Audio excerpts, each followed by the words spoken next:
Hi dear students, welcome all of you on Akshi Academy YouTube channel. Students, today we are discussing worksheet number 89 of class 10th maths here. Okay, and this worksheet is based on chapter arithmetic progression, that is the revision of arithmetic progression. We have two case study based questions here, so we discuss the question one by one. So come to question number 1.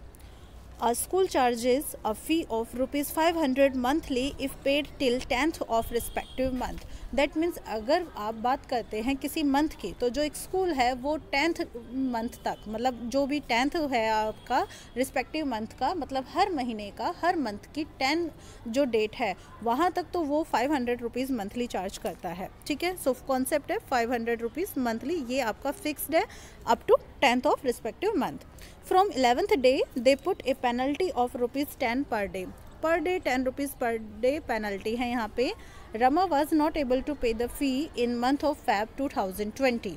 Feb 2020. So student, this is the concept of leap year, because we know in the Feb of 2020 we have 29 days. Done, concept clear हो रहा है. Okay, next, she paid the fees on 1st of March 2020 for Feb and March both. तो उन्होंने मार्च और fab दोनों की fees ना 1 मार्च को पे की है रमा ने. सो कॉन्सेप्ट है first question, what will be the first term and common difference for the fee paid by student from 1st to 10th Feb. तो बच्चों, अगर कोई भी बच्चा 1st of Feb को फीस सबमिट करेगा तो वो कितने रुपीज़ सबमिट करेगा? 500. डन. अगर वो 2nd of Feb को सबमिट करेगा तो भी 500 सबमिट करेगा up to 10th of Feb, यानी कि 10 डेट तक, मतलब जो भी वो सबमिट करेगा वो 500 ही करेगा. सो यहाँ पे आपके पास जो फर्स्ट टर्म है that is equal to 500. Done. And the common difference, तो कॉमन डिफरेंस आप देख रहे हैं यहाँ पर डी, सेकेंड टर्म में से फर्स्ट टर्म को माइनस कर दीजिए, 500 minus 500 and it will be 0. So C option is the correct. Done. Now second question, write AP from the first day of penalty. From first day of penalty, ठीक है, यानी कि जिस दिन penalty charge किया गया है. तो पेनल्टी चार्ज किया गया है तो फर्स्ट डे तो 510 रुपीज़ हो जाता है. ठीक है, नेक्स्ट डे फिर क्या होगा? 510 में आप जो कॉमन डिफरेंस है वो ऐड कर देंगे, ये सेकंड क्वेश्चन चल रहा है. और उसके बाद 520 मिलेगा ना आपको, ऐसे देखो 510 मिला, यहाँ से आपको मिलेगा फिर 520, फिर नेक्स्ट में आप फिर 520 में 10 ऐड करेंगे तो आपको कितना मिलेगा? 530 and so on. So B option is the correct answer. Question number third, how much fee Rama paid for Feb month. So students, Rama ने कितना फ़ी पेमेंट किया यहाँ पे फैब मंथ के लिए. तो फैब मंथ में हमने देखा कि हमारे पास कितने डेज़ हैं यहाँ पे? 29 डेज़ हैं. अगर रमा 10 डेट तक सबमिट कर देती, ओके, 10th of Feb तक वो सबमिट कर देती तो उसको कितने रुपीज़ पे करने पड़ते? 500. लेकिन अब उसको एक्स्ट्रा रुपीज़ फाइंड आउट जो पे है करने पड़ रहे हैं. तो 29 डेज़ टोटल होते हैं, 10 यहाँ माइनस हो गए, यानी कि 19 डेज़ उसको अलग से पेनल्टी पे करनी पड़ रही है. तो 19 डेज़ के लिए पेनल्टी जो चार्ज है वो 10 रुपीज़ पर डे है. दैट मीन्स 500 तो है ही, और 19 को 10 से मल्टीप्लाई करोगे तो 190 आपको मिलेगा. That means 690 rupees. ओके, तो जो रमा है जब वो फीस पे करेगा तो करती है तो फैब मंथ को उसको 690 पे करना पड़ता है. Fourth question, if ABC are in AP then which of the following is true. So students, यहाँ पे ABC आपके पास AP में है, तो जब ऐसा होता है तो B is the middle term, और ये जो मिडिल टर्म होती है ये इन दोनों वैल्यूज़ का एवरेज होती है. तो इसका मीनिंग ये हुआ B that is equal to A plus C upon 2. Okay, so जब आप इसको सॉल्व करेंगे then it will be 2B is equal to A plus C. It means B option is the correct answer. Done. Next question number 5th, the fees paid on nth day after 10th Feb can be determined by the formula. यानी कि जो भी fees payment की है after 10th Feb वो आप किस formula से मतलब कैलकुलेट करेंगे, कैसे आप जस्टिफाई करेंगे. तो बच्चों, इसके लिए इसका कॉन्सेप्ट तो यही हो गया ना कि पेनल्टी के बाद फर्स्ट डे अगर पे कर रहे हो तो 510 हो गया, सेकंड डे पे कर रहे हो तो 520 हो गया. That means we are calculating nth term here. So we will use the formula of nth term, that is an is equal to a plus n minus 1 into D. Fifth question का A part. Done.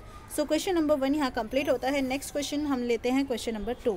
Manish started doing walk to stay fit. He started with 30 minutes of walk in the morning on the first day. On the first day वो कितना minute walk करते हैं? 30 minute. Done. And goes on increasing the walk time every day by 10 minute, per day वो ना 10 minute add करते जाते हैं। तो स्टूडेंट्स ये हमारे पास एक AP बनता जाता है। Clear. Manish kept record of his walk time also. He was very happy as now he is feeling lighter in weight and become more active. He stopped increasing his walk time when he reached 1 hour 30 minutes. 1 hour 30 minutes, that means up to 90 minutes. Okay, and tries to maintain this time. So students, ये हमारे पास एक AP है जिसका last term है हमारे पास 90 और first term है 30. Clear. And D जो है यहाँ पे हमारे पास 40 माइनस 30 हम कर लेते हैं common difference, that is equal to 10. And the last term that means AN या we can say that L, this is equal to 90. तो ये हमारा कॉन्सेप्ट है. नेक्स्ट क्वेश्चन हम लेते हैं. After how many days Mani started walking for 1 hour. 1 hour that means 60 minute. तो students we have to tell here that after how many days Mani started walking for 1 hour, मतलब 60 जो है वो कब आपके पास आएगा. सो कॉन्सेप्ट ये हुआ इसके अकॉर्डिंग कि AN is equal to 60 here. Clear. और जब आपके पास AN की वैल्यू आपके पास यहाँ पे 60 है तो आप यहाँ पे फॉर्मूला अप्लाई करेंगे nth टर्म का, that is equal to A plus n-1 into D and equals to 60. A is equal to 30 plus n, we have to calculate this, and D is equal to 10 equals to 60.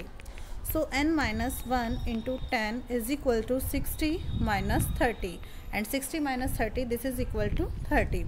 So we can calculate here n minus 1, 30 upon 10, that is equal to 30 upon 10, that is equal to 3. Okay, so n will be 3 plus 1, that means 4. So fourth day. Okay, fourth day जो मनीष है वो कितना यहाँ पे walk करेगा, 1 hour walk करेगा. So B option is the correct. Second question, how much time he walked on fifth day. Now fifth day का concept है, और फिफ्थ डे का जब कॉन्सेप्ट है तो students we have to calculate here A5 here. Okay, A5 that means A plus 4D. Values apply कीजिए. A30 plus 4 into D is equal to 10. So 30 plus 40 will become equal to 70 minute. B option. Third, the total time spent by him till 6th day is. तो 6th day तक जो उसने time spend किया है वो आपको यहाँ पे बताना है टोटल टाइम.